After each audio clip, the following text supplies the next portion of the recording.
Hello दोस्तों, स्वागत है आपका अपना चैनल कृष्णा आरआरबी क्यूज पर। आइए फिजिक्स के फार्मूला का जो सिलसिला चल रहा है उसे आगे बढ़ाते हैं और आज हम प्रयास करेंगे कि आपका जो जितने भी इम्पोर्टेंट बचे हुए फार्मूले हैं सबको आप ख़त्म करें। तो चलिए शुरू करते हैं। आपका टॉपिक का आज नाम है मिरर, यानी मिरर, दर्पण और लेंस। तो चलिए हम मिरर से शुरू करते हैं।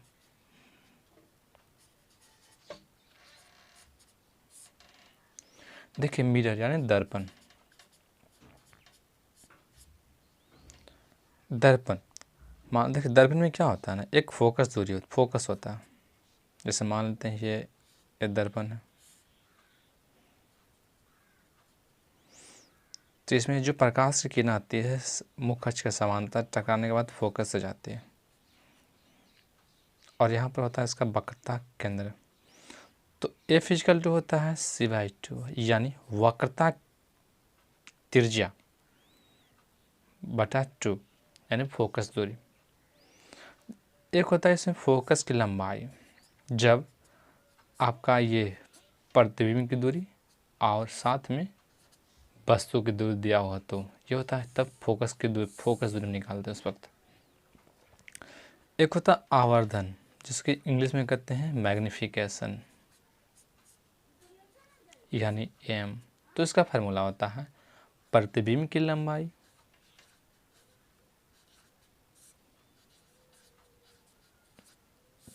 बटा वस्तु की लंबाई। इसी के बारे एक फार्मूला और होता है ना कि प्रतिबिंब की ऊंचाई बटा वस्तु की ऊंचाई। प्रतिबिंब की ऊंचाई मान लेते हैं h2 और h1, यानी इमेज की लंबाई बटा बिंब यानी वस्तु की ऊंचाई, यानी ऑब्जेक्ट। इसमें जो बहुत ज़्यादा पूछा जाता है वो आपका ये पूछा जाता है नंबर ऑफ इमेज। मतलब देखिए इसमें क्या होता है ना, इसमें दे दिया जाएगा ना कि मान लेते हैं जो दो दर्पण है थीटा डिग्री कोण पर झुका हुआ है तो उससे कितने प्रतिबिंब बनेंगे। ऐसा क्वेश्चन बहुत ज़्यादा पूछा जाता है। तो देखिए इसका जो फार्मूला होता है, मान लेते हैं number of image n equal to 360/थीटा। इसमें एक चीज़ ध्यान रखिएगा कि कभी भी आपका जो इमेज की संख्या है सम संख्या नहीं होगा, हमेशा विषम संख्या होगा बस। तो देखिए अगर हम मान लेते हैं थीटा का मान लेते हैं कितना, 90 डिग्री लेते हैं, तो देखिए एन इक्वल टू क्या होगा 360/90 इक्वल टू 4। तो देखिए हम क्या बोले, कभी भी इसका संख्या सम संख्या नहीं होगा, तो क्या करेंगे हम 4 में से 1 घटा देंगे, यानी इक्वल टू 3। अब अगर देखिए अर्थात हम कर सकते हैं एक फार्मूला ये किसके लिए, विषम संख्या के लिए फार्मूला है। देखिए सिर्फ फार्मूला मतलब समझाने को डिफर कर रहे हैं, बाकी दोनों एक ही हैं, कंसेप्ट समझिए तो फार्मूला ये याद रखने की आवश्यकता भी नहीं। -1 कब, जब सम संख्या है। जैसे मान लेते हैं देखिए जैसे सम संख्या है ना तो 1 घटा के 3 लाए। अगर हम मान लेते हैं n अगर आ जाए विषम संख्या में, जैसे मान लेते हैं अगर हम थीटा लेते हैं कितना डिग्री, थीटा हम लेते हैं 180 डिग्री भी लेंगे, अच्छा मान लेते हैं 180 डिग्री लेते तो क्या होता है n इक्वल टू 360/180, यानी 2 आ गया, तो -1 इक्वल टू 1 पर बनेगा 180 डिग्री पर। इस प्रकार से ध्यान में रखिएगा।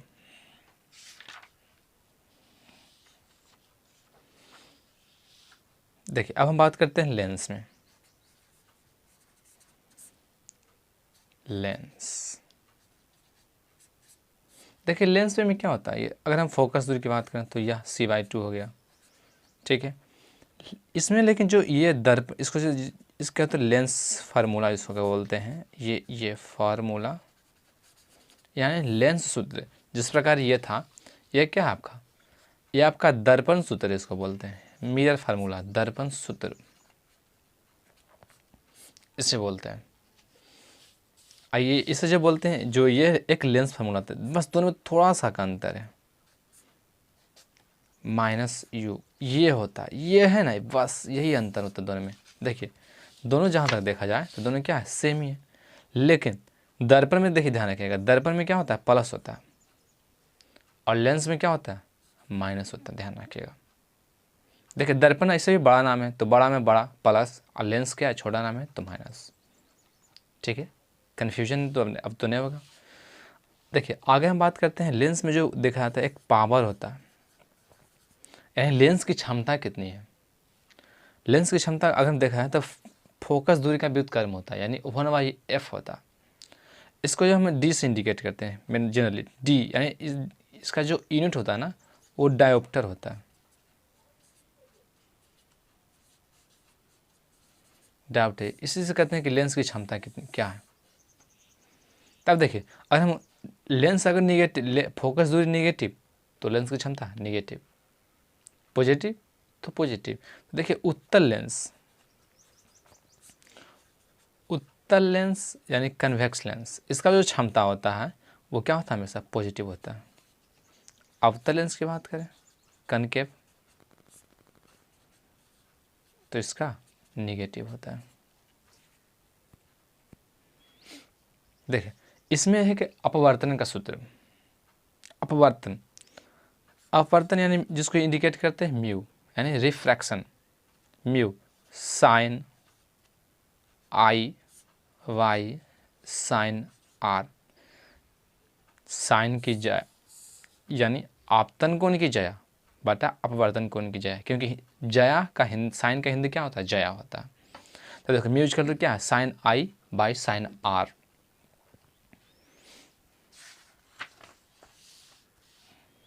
देखिए एक देखिए इसमें आता है आपका फोकस दूरी लेंस में, कब, जब आपका अपवर्तनांक दिया हो, तो इसका फार्मूला होता है mu minus 1 by 1 by R1 1 by R2। देखिए ये आपका होता है फोकस दूरी। इस पर न्यूमेरिकल पूछा था, वो हम न्यूमेरिकल में बताएं कि मतलब कैसा इस पर न्यूमेरिकल आता है। अभी हम देखिए क्या कर रहे हैं कि सारे फार्मूला एक जगह आपको लिखा दे रहे हैं कि ताकि आप फार्मूला याद कर, पहले याद कर लीजिए या उससे एक बार बढ़िया से देख कर समझ लीजिए, उसके बाद आपको न्यूमेरिकल बनाते बनाते सब याद हो जाएगा। एक बार खाली आपको देख मतलब इससे एक बार रिमाइंड कर लीजिए बस। एक जो फार्मूला पूछा आता है कभी कभी, जो बात बहुत कन्फ्यूजिंग फार्मूला है, देखिए जैसे म्यू, जैसे ये, इसमें ये पूछा जाता है जनरली कि पानी के सापेक्ष शीशा का जो मतलब अपवर्तन कितना होता है, इसी से निकलता है। देखिए देखिए करना क्या है, पहले हवा लेना, फिर पानी, पानी ग्लास, ग्लास पानी, इस सबको अगर मल्टीपल करें तो एक आता है, ठीक ना। क्या बोलें कि जब अगर हम सबको मल्टीपल कर दें तो एक आता है। जो इसमें पूछा जाता है जनरली वो ये पूछा जाता है, यानी शीशा के सापेक्ष, ये जो नहीं कहते हैं अपवर्तनांक के साथ, इससे न्यूमेरिकल आता है जनरली। तो देखिए क्या होगा, यहाँ देखिए क्या करना है, ये आपका नीचे चला जाएगा, ये डायरेक्ट नीचे आ जाएगा, इसमें तो कोई दिक्कत नहीं। देखिए ये भी नीचे आएगा, लेकिन अगर हम ऊपर करते हैं ना तो ये उलट जाएगा, यानी ए यहाँ और जी यहाँ आ जाएगा। यानी हवा के सापेक्ष गिलास का, हवा के सापेक्ष पानी का अपवर्तनांक, तुमको क्या निकालना है, पानी के सापेक्ष गिलास का अपवर्तनांक, यही पूछा जाता है जनरली। इस पर न्यूमेरिकल पूछा हुआ क्वेश्चन है ये आपसे जनरली पूछा जाता है। अब देखिए जो शेष बच गया इंपॉर्टेंट जो फार्मूला है उसे हम चर्चा कर लेते हैं। देखिए पहले हम बात कर लेते हैं हीट का, थोड़ा सा हीट का फार्मूला है जिसको कहते हैं I² RT। यह है जूल का उसमें प्रभाव का फार्मूला, H = I² RT। इसमें पूछा जाता है ना कि जो H है किसके समानुपाती है, I का समानुपाती होता है I² का, I² यानी करंट, रेजिस्टेंस और टाइम का, ये इससे पूछा जाता है जनरली। इसी में आता है देखिए एक लाइटेन हीट का फार्मूला होता है, लाइटेन हीट यानी गुप्त ऊष्मा। गुप्त ऊष्मा का यूज कहाँ होता है, अवस्था परिवर्तन में हम गुप्त ऊष्मा का इस्तेमाल किया जाता है। देखिए Q = ml होता है, ml, तो L क्या है, गुप्त ऊष्मा, यानी L = Q/m। ये लाइटेन हीट का फार्मूला है, Q = ml।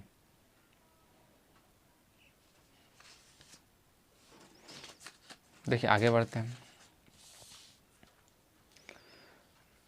एक दो फार्मूला और याद रखिए जो कंपेरिजन करने के लिए दिया जाता है। जैसे I equal to I0 sign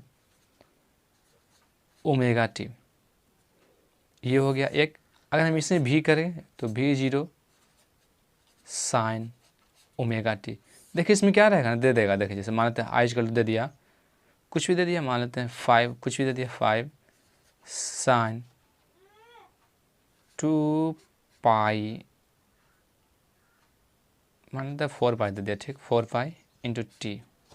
तो इसमें पूछेगा ना कि जो आपका n का वैल्यू क्या है, n का वैल्यू पूछ देगा वाट। देखिए क्या होता है, आई इजकल टू बता रहे हैं कैसे निकलता है, sine omega t, omega equal to formula होता है 2 पाई n। देखिए 2 पाई n इंटू टी। अब देखिए दोनों में कंपेरिजन करें तो कुछ अंतर दिख रहा है। 2 पाई से देखिए टी से टी कैंसिल, पाई से पाई कैंसिल, 2 से 4 कैंसिल, यानी कितना बचेगा, तो इनका मान कितना आ गया 2। ऐसे ही दिया जाता है कंपेरिजन करने के लिए। ओमेगा इक्वल टू क्या बताए थे, 2 पाई n, 2 पाई n। ध्यान रखिएगा, ऐसे कंपेरिजन कर ले क्या आता है क्वेश्चन। देखिए अगर हम आगे बात करें तो एक है हीट का ही फार्मूला है जो सबसे ज़्यादा पूछा आता है आपका, कि जैसे केल्विन से डिग्री सेल्सियस में, डिग्री सेल्सियस से फ़ारेनहाइट में चेंज करना है। तो देखिए जैसे लिख रहे हैं वैसे लिखिएगा, C-0 यानी 0 डिग्री सेल्सियस, 100 - 0 डिग्री सेल्सियस, ठीक ना। देखिए C-0 बाई 100 - 0 डिग्री, ऐसा ही लिखे हैं, बता रहे हैं कि ऐसा क्यों लिखने के लिए बोल रहे हैं हम। K - 273, Y 373 - 273 equal to F - 32 by 212 - 32।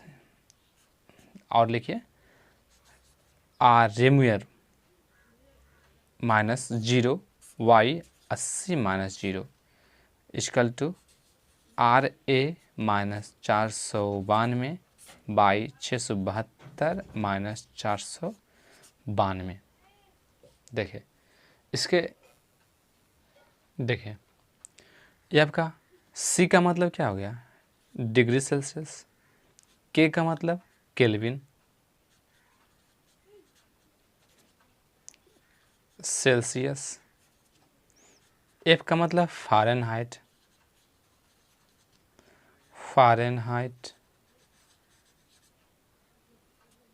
देखिए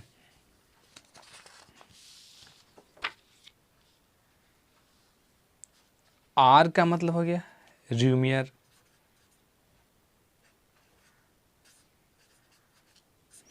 RA का मतलब हो गया राइकिन। अब समझिए कि हम ऐसा क्यों कहें लिखने के लिए। देखिए ये जो आपका है मिनिमम वैल्यू है, ये मैक्सिमम वैल्यू। तो देखिए केल्विन की बात करें तो मैक्सिमम वैल्यू कितना आता है, पानी के लिए, सब पानी के लिए है, ध्यान रखिएगा 373, मिनिमम 273, मैक्सिमम 212, मिनिमम 32। यहाँ देखिए र्यूमियर के देख लीजिए, मैक्सिमम 80, मिनिमम 0, मैक्सिमम 672, मिनिमम 492। ऐसा भी पूछा जाता है कि इसका मैक्सिमम वैल्यू कितना हो सकता, 492, 672, मिनिमम 492। ऐसा भी क्वेश्चन आता है। अब इसको चाहे याद रखने के लिए हम छोटा कर सकते हैं। देखिए 100, यहाँ भी 100, तो देखिए डायरेक्ट हम लिखते हैं, हटाइए C/5 equal to K - 273/5 equal to F - 32, 180 यानी 9, सब 20 से कैंसिल होता है, ध्यान रखिएगा, R/4 equal to RA - 492, R/4 equal to RA - 492, यहाँ 180 आएगा यानी 9। ये शॉर्ट फॉर्म इसका याद रखने के लिए। इससे देखिए कैसे क्वेश्चन आता है, दे देगा कि 10 डिग्री फ़ारेनहाइट को केल्विन में चेंज कीजिए, ऐसा क्वेश्चन आता है। देखिए एक होता है प्लैंक का नियम, प्लैंक्स लॉ। तो इसका फार्मूला एक याद रखिएगा, E equal to h into nu, या फिर इसको कर सकते हैं एच इंटू वी यानी फ्रीक्वेंसी यहाँ पर है। तो देखिए एच इक्वल टू क्या हो जाएगा, ई वाटा वी मान लेते हैं, कहीं कहीं एफ भी रहता है, ध्यान रखें। एच का जो वैल्यू होता है यानी प्लैंक कांस्टेंट का जो वैल्यू होता है 6163 इंटू 10⁻⁻34 जूल इंटू सेकेंड होता है, ध्यान रखिएगा, जूल इंटू सेकेंड होता है। देखिए ये फार्मूला इसे बताते हैं ना, इससे आपका जानते हैं क्या होता है ना, ये क्या हम बोले हैं कि आवृत्ति है। इससे आपका देखिएगा, इससे आप यूनिट निकाल सकते हैं, आप डायमेंशन इजी से निकाल सकते हैं। ये कारण आपको ये फार्मूला बताया जाता है तोड़ के, कितना आपको याद करने में आपको प्रॉब्लम ना हो।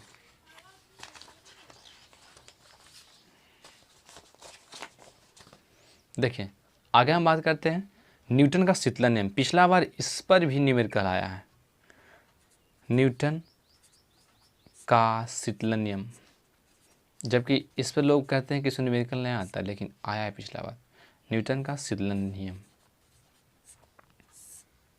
देखिए न्यूटन का शीतलन नियम क्या है ना, कि जैसे से किसी वस्तु को ठंडा करेंगे उससे उस प्रकार जितना उसी प्रकार उसमें ठंडा होने का जो दर है ना कमता जाता है। तो देखिए इसका फार्मूला क्या है ना, Q1 minus Q2 by T equal to K into Q1 plus Q2 by 2 minus Q0। अब देखिए यहाँ Q1 क्या है, Q1 है प्रारंभिक ताप, Q2 क्या है अंतिम ताप, Q0 क्या है वायुमंडलीय ताप। देखिए ठंडा होने का मतलब क्या है कि वायुमंडलीय ताप पर आ गया, ठंडा का मतलब वही ना है। ऐसा तो नहीं कि मान लेते हैं कि इस वस्तु को ठंडा किया वो 0 डिग्री चला गया, ऐसा थोड़ा नहीं, ऐसा नहीं ना होता है। कि ठंडा होने का मतलब है कि जो वस्तु कितना भी गर्म क्यों ना हो, वो आपका वायुमंडलीय ताप पर आ गया, वस्तु ठंडा हो गया पूरी तरह। देखिए टी यानी समय, के यहाँ पर क्या है कांस्टेंट है, नियतांक है। ये थोड़ा ध्यान रखिए, पिछला वर्ष में न्यूमेरिकल आया। एक रेशियो याद रखिएगा, जो प्रसार होता है अल्फा बीटा गामा, अल्फा लंबाई के अनुसार, लंबाई के अनुसार, बीटा क्षेत्रफल के अनुसार, गामा वॉल्यूम के अनुसार, इसका जो रेशियो होता है 1:2:3, ये होता है अल्फा बीटा गामा का रेशियो। देखिए आगे हम बात करते हैं, आपका एक होता है मैक संख्या, देख लीजिए मैक संख्या, मैक संख्या जिससे क्या होता है वायुमंडल वायुयान की चाल नापी जाती है। इसमें क्या होता है ना, किसी माध्यम में पिंड का चाल, किसी माध्यम में पिंड का चाल बटा उसी माध्यम में ध्वनि का चाल, उसी माध्यम में ध्वनि की चाल। देखिए मैक संख्या क्या होता है ना, किसी माध्यम में पिंड का चाल बटा उसी माध्यम में ध्वनि की चाल। यानी क्या करना है ना, कि मतलब मान लेते वायुयान की गति है 664 है और ध्वनि की गति 332 है, तो इसमें मैक संख्या कितना हो गया 2। देखिए इसमें पूछा जाता ना कि अगर मैक संख्या 1 से ज़्यादा हो, 1 से ज़्यादा हो तो उसे कहते हैं सुपरसोनिक, अगर 5 से ज़्यादा हो तो उसे कहते हैं हाइपरसोनिक। देखिए हाइपरसोनिक, अगर कोई ध्वनि हाइपरसोनिक होता है ना तो अपने पीछे जानते हैं क्या करता है, शॉक्स वेव, प्रघाती तरंगें छोड़ती है, क्या बोले प्रघाती तरंगें जो शंक्वाकार होती है। और ये जो तरंगें होती है इतना घातक होती है कि मकान को भी तोड़ सकता है, ये काफ़ी घातक तरंग होती है, इसको बोलते हैं शॉक्स वेव्स। ये आपको क्या बोलें, ये आपको मकान को भी तोड़ने की क्षमता रखता है।